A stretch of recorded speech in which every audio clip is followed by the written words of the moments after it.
First question, Claude. Yes. Hi, ma'am. Maayong buntag. Ma'am, it has been part of the OVP's tradition. Sorry. Ma'am, it has been part of the OVP's tradition to recognize the efforts of all sectors in terms of public service. Ma'am, gaano po kahalaga na patuloy nating mapaunlad ang ating pagkikipag-ugnayan sa iba't ibang organisasyon po? Oo, ito yung yearly, ang pasidungog ay yearly tradition namin sa Office of the Vice President. Nagsimula noong 2023. Dito nagbibigay kami ng report kung ano yung mga accomplishments ng Office of the Vice President para sa isang taon.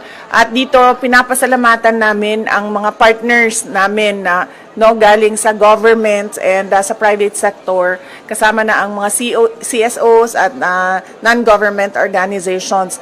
Dahil hindi namin magagawa lahat ng mga trabaho at kailangan namin gawin para sa serbisyo sa ating mga kababayan kung wala yung mga partners namin. Sorry. Follow up. VP, in relation to this, ma'am, despite the significant budget cut which affected some of our programs, including the medical assistance program, marami po sa ating mga partners, ma'am, including the healthcare providers, ang nasasabing they are willing to partner again with OVP if given the chance. Ano po yung tugon natin dito, ma'am, na marami po ang willing na tumulong at handang maging kaagapay ng OVP sa pagbibigay po ng serbisyo sa mga Pilipino? Nagpapasalamat kami sa kanila, sa ating mga healthcare institutions, sa kanilang partnership sa Office of the Vice President and sa kanilang recognition sa kahalagahan noong serbisyo na naibibigay natin sa mga underserved communities natin, hindi lang dito sa Mindanao, kundi sa buong Pilipinas. Nakakalungkot lang dahil wala na kasi kaming medical and burial assistance. Ito ay tinanggal. Hindi namin siya malagyan ng budget dahil tinanggal talaga yung line item sa Office of the Vice President nung lumabas yung budget ng Office of the Vice President sa General Appropriations Act. Kaya matitigil yung medical and burial assistance, pero masaya kami dahil nandyan pa rin yung mga healthcare institutions na handa makipag-partnership sa mga susunod na taon kung magkakaroon tayo ng budget. Last po, ma'am. VP, with our strong partnership with various sectors, ano po yung maaasahan ng ating mga kababayan mula po sa tanggapan ng pangalawang Pangulo in the next coming years, especially katungkol sa mga GIDA area, ma'am? Oo. Patuloy pa rin ang mga proyekto at programa ng Office of the Vice President. Nawala lang yung medical and burial assistance at nawala yung feeding program natin, ang Pansarap feeding program natin dahil hindi na talaga namin ma-stretch yung budget na inilaan para sa Office of the Vice President. Pero lahat ng ibang pang mga budget, lahat ng iba pang mga proyekto kung nakikita nyo, ay tutuloy pa rin sila. In fact, sa aming 1 million trees na sana ay target ngayong 2028 matapos 1 million. Kung nakikita nyo kanina, approximately nasa 800,000 na tayo. So expectation namin ay matatapos natin ngayong taon ang 1 million trees para sa ating bayan mula sa Office of the Vice President at sa ating mga partners. At ang usapan na lang namin ay itutuloy pa rin namin yung tree planting beyond sa target namin na 1 milyong puno. Okay. Thank you. Next question, Katrina Domingo, ABS-CBN. Good morning, VP. Good afternoon, VP. Ma'am, magkano po yung hihingi na budget ng OVP sa 2026? And ano po yung flagship programs considering na nawala na yung iba? Sa 2026 budget, submit kami ng proposal na 733 million pesos. Hindi siya kalayuan doon sa approximately 700 million na ibinigay noong nakaraang taon para sa Office of the Vice President. Hindi siya malayo sa 2025 budget ng Office of the Vice President. Ma'am, follow-up, bakit po hindi kayo nag-propose ng mas mataas na budget? Bakit po virtually retained na lang? Dahil inaasahan ko naman na hindi ibibigay yung budget ng Office of the Vice President dahil nga hindi naman kami kaalyado ng administrasyon. At nakita na natin yon noong nakaraang taon na syempre kung hindi ka sumusunod, hindi ka kaalyado, ay hindi ka mabibigyan ng pondo para sa mga proyekto ng opisina mo. Kaya nagdesisyon ako na kung ano yung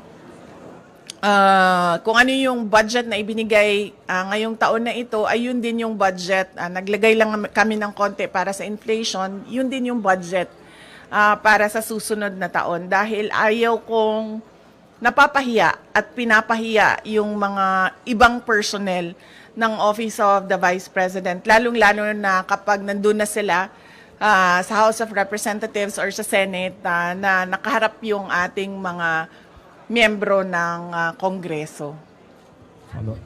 Last follow-up on this topic lang. Ma'am, haharap pa rin po ba kayo sa budget panel given na hindi naman po kayo nang hihingi ng additional funds for next year? Ang Office of the Vice President, oo. Kayo personally? Ako hindi pa kasi hindi naman namin alam kung kailan yung schedule.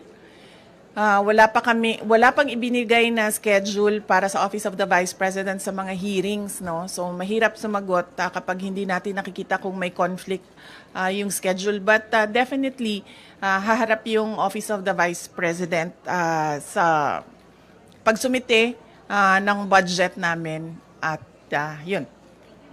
Okay. Next question, Arjun Relator, GMA News. Mine Buntag, VP. Ma'am, with a slim margin, ma'am, with the proposed ninyo na 2026 budget with 2025, meaning po ba na retained lahat yung mga programs and project na ipapatupad next year? At paano po yung nangyari dun sa mga partners natin, dun sa mga slashed or reduced programs with 2025, ma'am? Oo, yung mga partners natin sa MAB at sa Pansarap ay nabigyan na sila ng abiso, no, na wala na budget yung medical and burial assistance at wala na rin yung budget ang Pansarap. So, i-discontinue na namin yung project at yung partnership sa kanila. Follow up. So, expected, ma'am, na for next year, the same projects pa rin na ipapatupad ng OVP. Wala nang may dadagdag po. Yes, oo. Wala kaming madagdag na projects for 2026. Tutuloy pa rin lahat nung nakita nyo, maliban lang sa Pansarap tsaka sa medical and burial assistance. Thank you, ma'am. Any other questions on this matter? Ma'am? Question? Good morning po, Ma'am VP. Ang question ko po ay may kinalaman po sa case po ni former President Duterte. Any other questions with the institutional topic? None? So, let's move with the next topic. Kat, you have the next topic. Yeah. Ma'am, you earlier mentioned in an interview na you are... Ma'am, para iterate na lang yung comment nyo regarding the call for some senator judges to inhibit, specifically those daw po na who you endorsed in the 2025 midterm elections. Okay. Hindi kasi tayo pwede magpa-inhibit ng mga tao, ng mga senators, hindi kasi tayo pwede magpa-inhibit ng mga senator judges based on bias. Dahil ang posisyon lang naman ng isang tao is you are for or against, Inday Sara, no? Kung ganun ang ating basehan sa inhibition, ay dapat din natin ipa-inhibit ang mga senators na meron ding bias against Sara Duterte, no? Tulad na lang ni Senator Risa Ontiveros na in a public speech, sinabi niya na kailangan talaga, ano ba term na ginamit? Kailangan burahin or kailangan wasakin, kailangan sirain, gibain ang pamilyang Duterte. So kung ganon, na magpa-inhibit tayo based on bias, ay madaming senators ang ipapa-inhibit for or against Sara Duterte. Kaya sinasabi ko, ibigay na natin yung benefit of a doubt dyan sa ating mga senator judges na gagawin nila ang trabaho nila ng patas according to sa sinumpaan nila as senator judges. Follow-up question. The Makati Business Club and other business groups are urging the Senate to continue your impeachment trial, to convene your impeachment trial. Sabi nila, it will show accountability, it will boost investor confidence. Your response to that call of the business sector? Kahit nandyan o wala yung impeachment, wala na talagang investor confidence dito sa ating bayan. Kung nakikita nyo, bagsak ang foreign direct investment sa ating bayan, no? Kaya wag nila ako gawing rason kung bakit pangit ang takbo ng ating ekonomiya ngayon sa ating bayan. At saka, this is not accountability because impeachment, dalawa lang yung penalties dyan. Removal from office, tsaka perpetual disqualification from government service. Walang penalties dyan dahil walang kaso dyan. Ang impeachment ay removal process ng isang impeachable officers. Kung gusto talaga nila ng accountability, ay mag-file ng mga kaso dyan sa mga korte. Alam naman natin at alam naman nila na yung mga pirma ng mga congressman, unang-una hindi nila binasa yung articles of impeachment. Pangalawa, marami sa kanila ang tumanggap ng budget o pera kapalit ng kanilang signatures. In fact, madami sa kanila ang umamin na may kapalit yung kanilang pagpirma doon sa articles of impeachment. So if we are to talk about accountability by business groups, dapat questionin din natin kung paano ginawa yung articles of impeachment at paano pinasa yung articles of impeachment papunta doon sa Senado. Okay. Any more questions regarding the impeachment matter? Sir?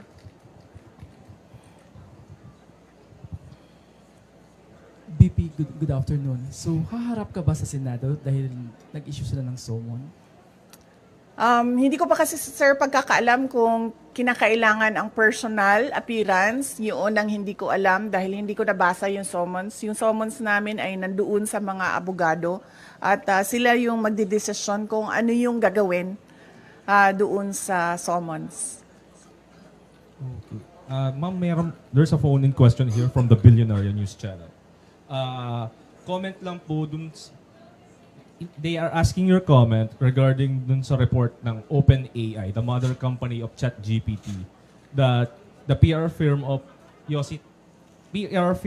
son of Yossi Tanco, a billionaire, is behind the anti-Sara Duterte post online using ChatGPT platform. And your comment, ma'am. Oo. Actually, hindi lang yung kay Tanco, no? Ang kumpanya na nagpapatakbo ng programs na anti-Sara Duterte online, anti-Duterte online, no? Meron pang mga ibang kumpanya na alam namin na ganun yung ginagawa nila at alam din namin na bayad sila. Kaya ako nagsasabi lagi, no, na yung ginagawa sa akin ay threats, harassment, and intended to disqualify me from the 2028 presidential elections. Kasi tulad niyan, tingnan nyo, noon may TRICOM ba ang tawag noon? Tawag nung hearing, Quadcom, tapos may TRICOM for fake news and for fake news, yes. May TRICOM na for fake news. Pero kung makikita nyo, ang mga tinawag nila doon ay mga lehitimong owners ng Facebook account using their freedom of speech and expression. Mga lehitimong social media personalities na nagbibigay ng kanilang opinion na hindi naman bawal sa batas, pero nakakalungkot kasi yung kanilang opinion pro-Duterte, pro-Sara Duterte, at yun ang iniimbestigahan.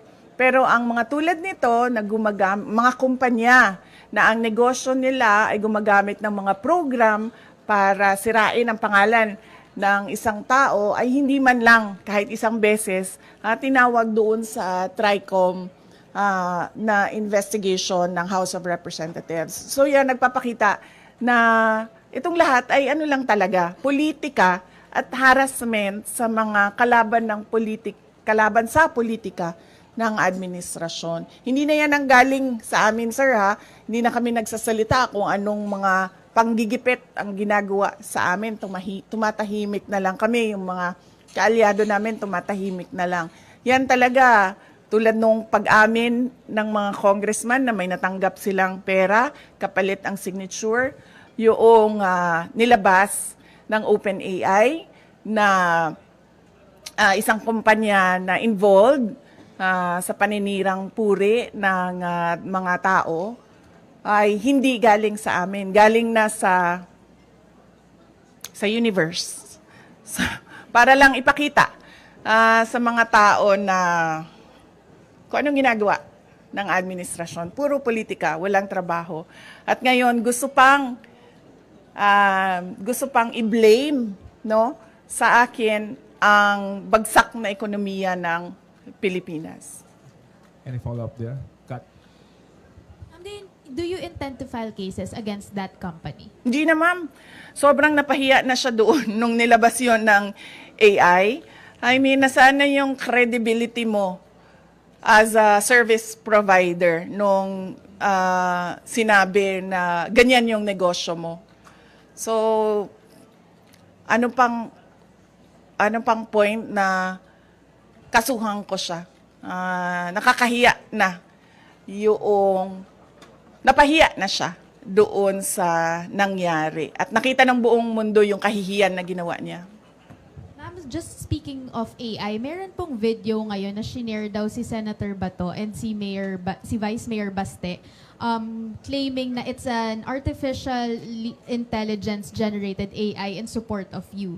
Your comment po doon sa nangyaring pag-share daw po di umano nung AI generated video.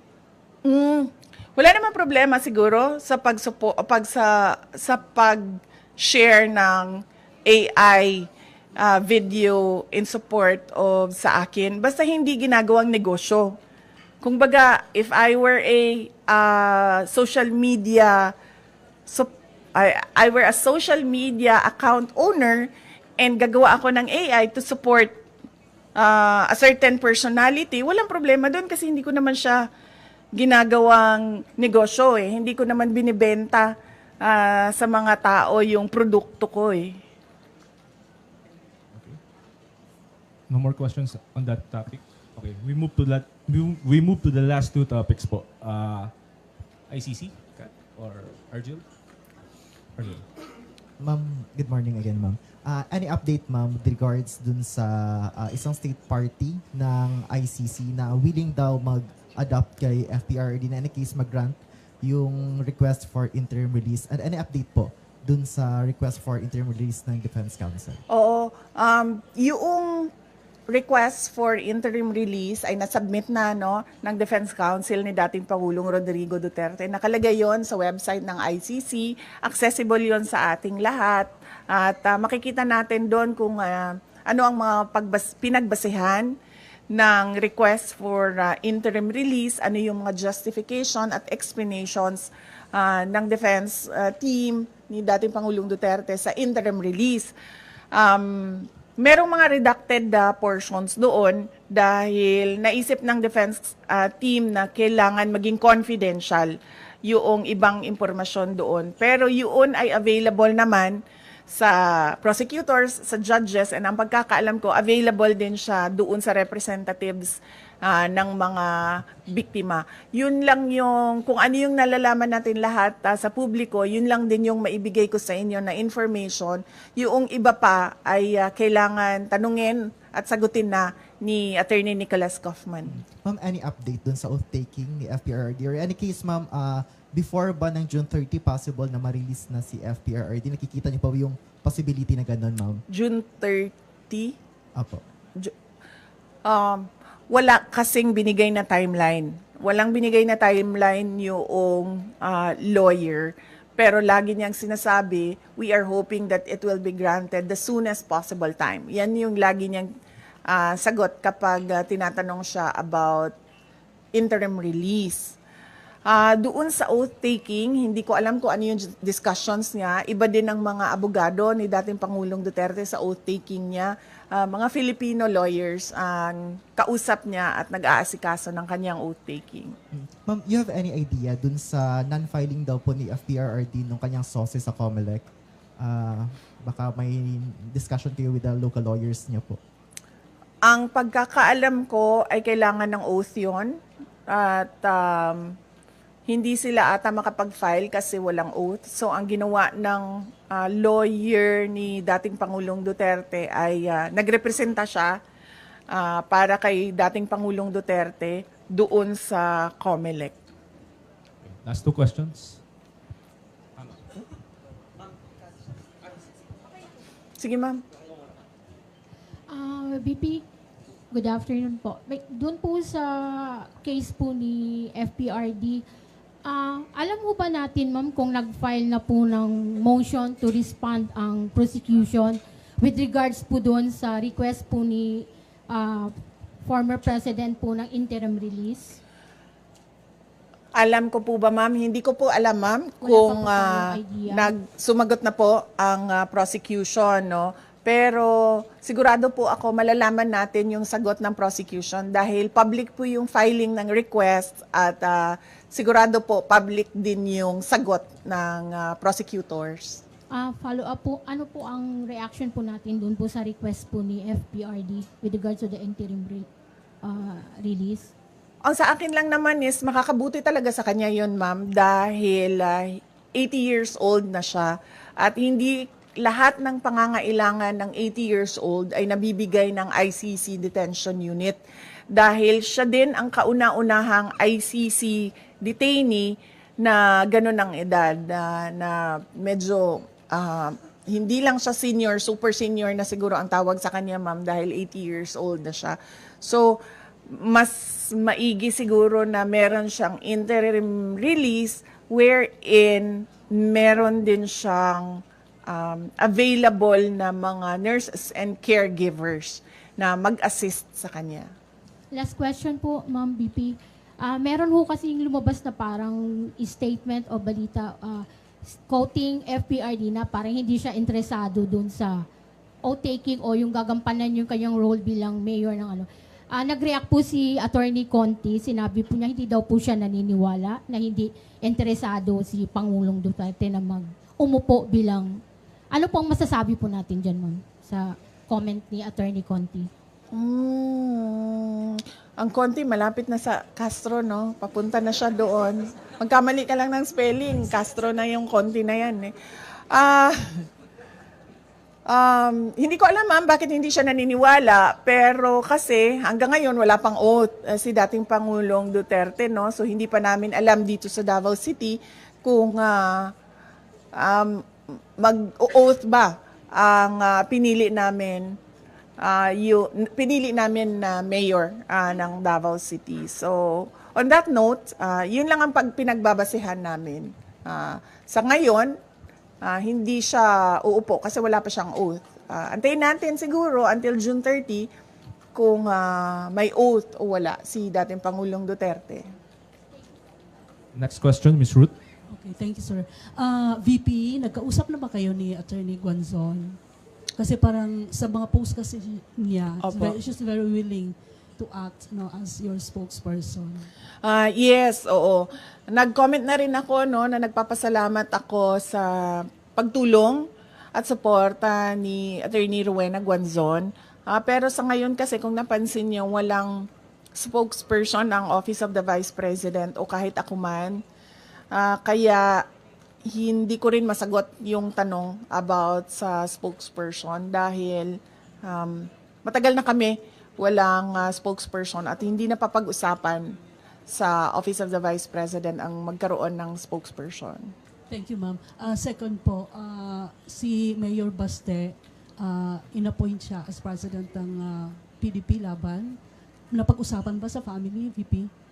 Hindi. Ngayon ko lang, actually kanina pagbigay sa akin ni JC ng information, doon ko lang nalaman no, na inappoint siya as acting president ng PDP Laban. At hindi kasi ako member din hanggang ngayon ng PDP Laban, kaya hindi ako makakomment kung ano yung desisyon ng partido with regard to their internal matters. Are you expecting, upon Baste's assumption as acting president ng PDP, are you expecting that she will invite you as part of the PDP? Matagal na ako in-invite, ma'am, sa PDP na nandito pa si dating Pangulong Rodrigo Duterte.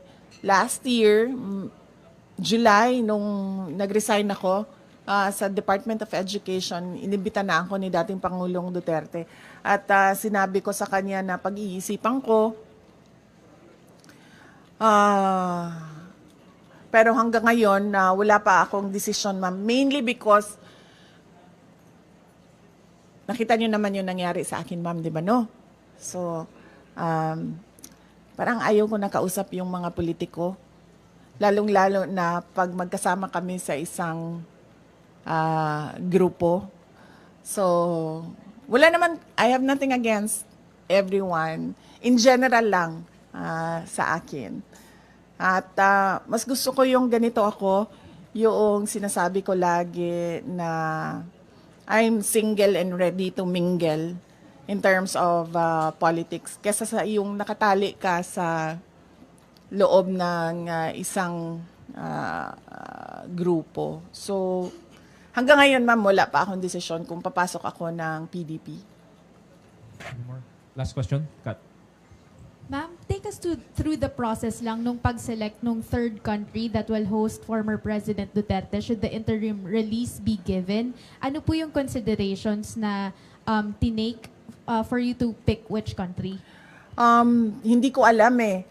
Kailangan si Attorney Nicholas Kaufman ang sumagot noong tanong na yan para comprehensive yung sagot niya kung paano umabot na merong request for interim release at merong country na nakausap. Pero ma'am, paano po ba yun? Parang binigyan ng choices yung family or may isang choice lang po? Walang binigay na choices sa family at walang tulong siya galing sa ICC. Lahat ito ay tulong lang galing sa grupo ni dating Pangulong Rodrigo Duterte. Okay, thank you, ma'am. Thank you. So, yes. Yeah. So, wag na kayo gumalaw. Oo, kasi maganda na yung ano niya. Ako na lang. Sir, pahila ako nito, sir. Saan? Sir, pwede na ako, no?